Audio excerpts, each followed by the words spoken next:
Hoje vou trazer ao canal a história de um dos melhores avançados que passou pelo Futebol Clube do Porto. Trata-se de Radamel Falcão. Apesar do vídeo se centrar na sua passagem pelo Futebol Clube do Porto, vou também dar a conhecer um pouco da carreira do goleador colombiano, desde os primeiros pontapés na sua terra natal até a atualidade. Não saias daí que eu vou regressar logo a seguir à vinheta.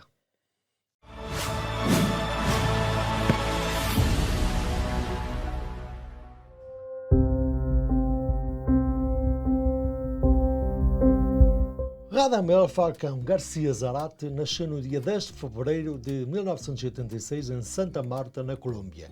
É filho de Radamel Garcia, também jogador de futebol. O seu pai decidiu dar-lhe o nome de Falcão porque tinha como ídolo o médio brasileiro Paulo Alberto Falcão. Radamel Falcão acompanhou o seu pai desde muito cedo. Por isso, as suas aparições junto do seu progenitor eram frequentes, tal como podemos ver agora nestas imagens. Com 7 anos de idade, Falcão foi jogar no Milionários da Colômbia com o sonho de jogar na Europa. O que muita gente não sabe é que aos 11 anos de idade, Radamel Falcão fez treinos de captação no Ajax de Amsterdão, mas a sua estreia ocorreu nos colombianos do Lanceros Boyacá, então com 13 anos de idade. Aos 15 anos ingressou nas camadas jovens do River Plate, na Argentina, onde ganhou a alcunha porque é conhecido ainda hoje, tudo fruto da sua tenacidade. El Tigre. Antes de ingressar como profissional do River Plate, Falcão tinha começado os estudos de jornalismo na Universidade de Palermo, em Buenos Aires. Mas foi no River Plate que Falcão fez toda a formação futebolística e iniciou a carreira nos séniores até se transferir para o Futebol Clube do Porto no verão de 2009. No River Plate foi campeão argentino em 2008. Todavia, antes disso, Aston Villa e de Inglaterra primeiro e depois também o AC Milan e o Fluminense tentaram a contratação do avançado colombiano, mas sem qualquer sucesso. Em 2009 estava apontado ao Benfica, mas uma forte investida do Futebol Clube do Porto conseguiu convencer o River Plate e o jogador, que se mudou para o Dragão para vencer tudo, ou melhor, quase tudo, o que havia para vencer.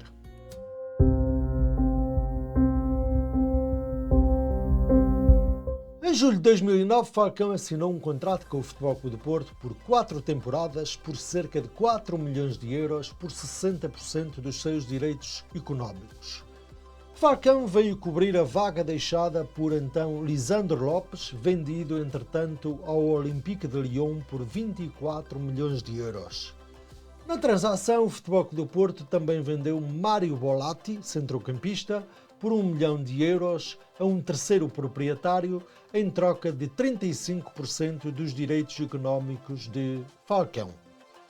Uma semana antes, o Futebol Clube do Porto competiu com o Benfica para a contratação de Falcão, depois da equipa da capital ter feito uma oferta muito semelhante, mas a relutância do clube lisboeta em pagar mais 700 mil euros solicitados pelo jogador por prémios e salários ditou o fim das negociações. Falcão fez então a sua estreia no Futebol Clube do Porto contra o Paços de Ferreira na primeira jornada e marcou um golo que ditou o empate na capital do Móvel a 1 bola. A partir daí, em diferentes competições, os golos surgiram naturalmente, direi, obtendo alguns hat-tricks e um ou outro póquer. Fez a sua estreia na UEFA Champions League em Londres, frente ao Chelsea, numa derrota do Futebol Clube do Porto por 1-0. Mas 2 semanas depois, na mesma prova, Falcão abriu o marcador de calcanhar numa vitória por 2-0 frente ao Atlético de Madrid. Isto ocorreu na fase de grupos. A temporada de estreia no Futebol Clube do Porto ficou marcada por muitas vitórias, muitos golos apontados, mas também por uma grande polémica ocorrida em dezembro no Estádio da Luz, que ficou conhecida como o Campeonato dos Túneis. Falcão fazia uma dupla com Hulk na frente de ataque portista, mas a partir da suspensão do atacante brasileiro, direi que Falcão, isto do resultante naturalmente dos acontecimentos na Luz, direi que Falcão teve talvez que levar um pouco a equipa às costas durante cerca de 3 meses.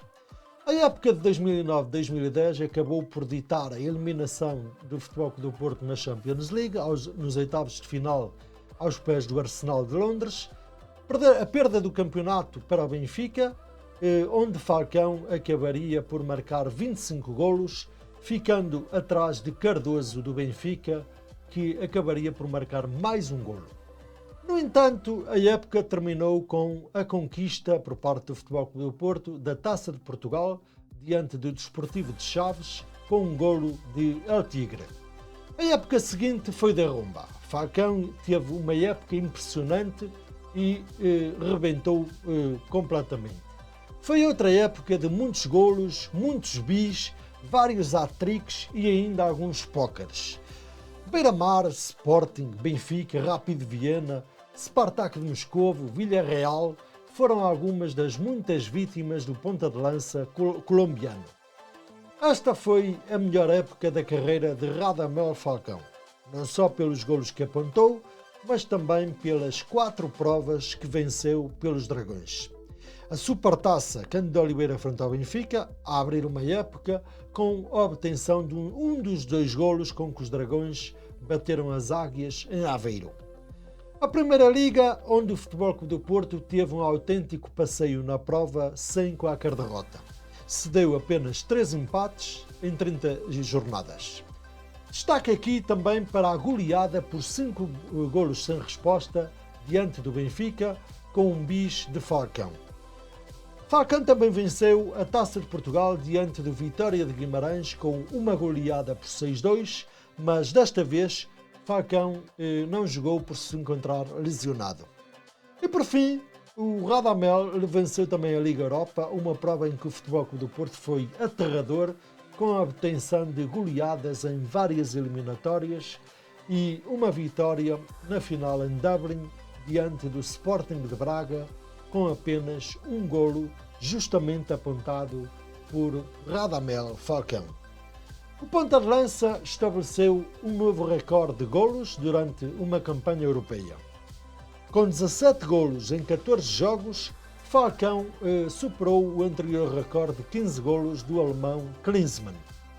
Em julho de 2011, Falcão prolongou o seu contrato até 2015 com uma cláusula de rescisão de 45 milhões de euros. E o Futebol Clube do Porto arrecadou o restante passe do jogador por 6 milhões e meio de euros para prolongar o contrato. Mas pressentia-se que o jogador estava na porta de saída, dado o grande interesse dos clubes europeus, e Falcão acabaria por fazer o último jogo pelos azuis e brancos em Guimarães na primeira jornada da temporada 2011-2012, numa vitória por 1-0.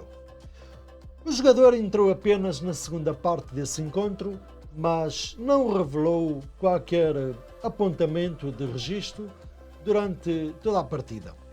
Pelo Futebol Clube do Porto, Falcão venceu então 2 campeonatos, 2 taças de Portugal, 3 supertaças Cândido de Oliveira e ainda uma Liga Europa.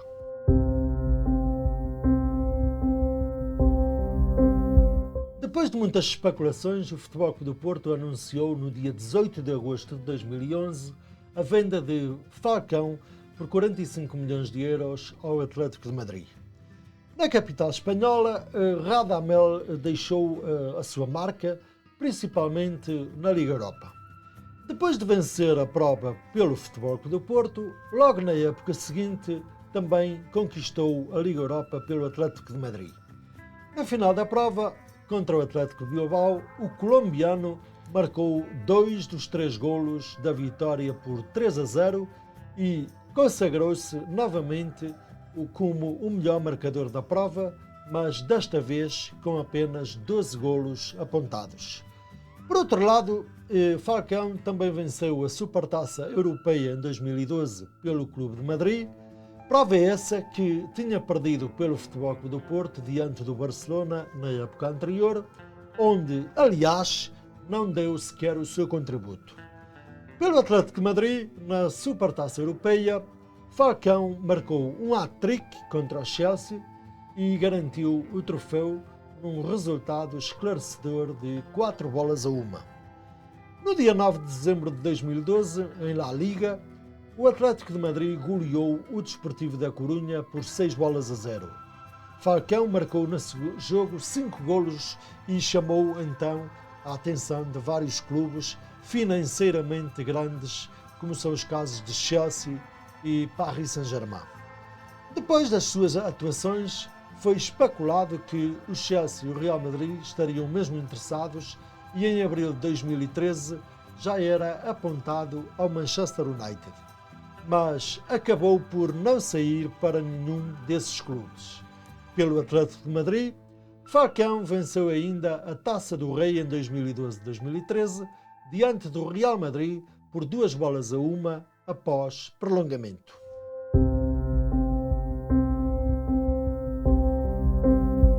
No final da temporada de 2012-2013, o jogador abandonava Madrid. Era então oficializada a transferência do jogador para o Mónaco. Por lá se manteve por uma época, até surgir novamente o interesse do Manchester United e, posteriormente, o Chelsea. Em final de agosto de 2014, foi cedido por empréstimo por uma temporada ao Clube do Teatro dos Sonhos. Falcão, apesar do empréstimo, estabeleceu como objetivo afirmar-se na Premier League, mas direi que, apesar de alguns golos nos primeiros tempos e uma ou outra exibição de registro, acabou por não corresponder às expectativas do treinador Louis van Gaal e do próprio Manchester United. 4 golos em 29 jogos foi muito pouco para um jogador que já tinha mostrado muito mais. Em julho de 2015 foi emprestado pelo Mónaco ao Chelsea, mas em Londres a sua prestação acabou por ser ainda pior. O jogador pouco jogou e apontou apenas um golo em toda a temporada de 2015-2016. No final dessa época, Falcão voltou ao Mónaco e, após o seu regresso, Radamel foi nomeado como capitão da equipa monegasca pelo técnico português Leonardo Jardim. O regresso aos bons velhos tempos começava, no entanto, a surgir. A melhor época no Mónaco ocorreu na temporada de 2016-17. O clube monegasco sagrou-se campeão francês e chegou às meias finais da Champions League com grandes exibições e grandes contributos e golos de Radamel Falcão. O goleador esteve em grande ao apontar 30 golos em 43 jogos oficiais.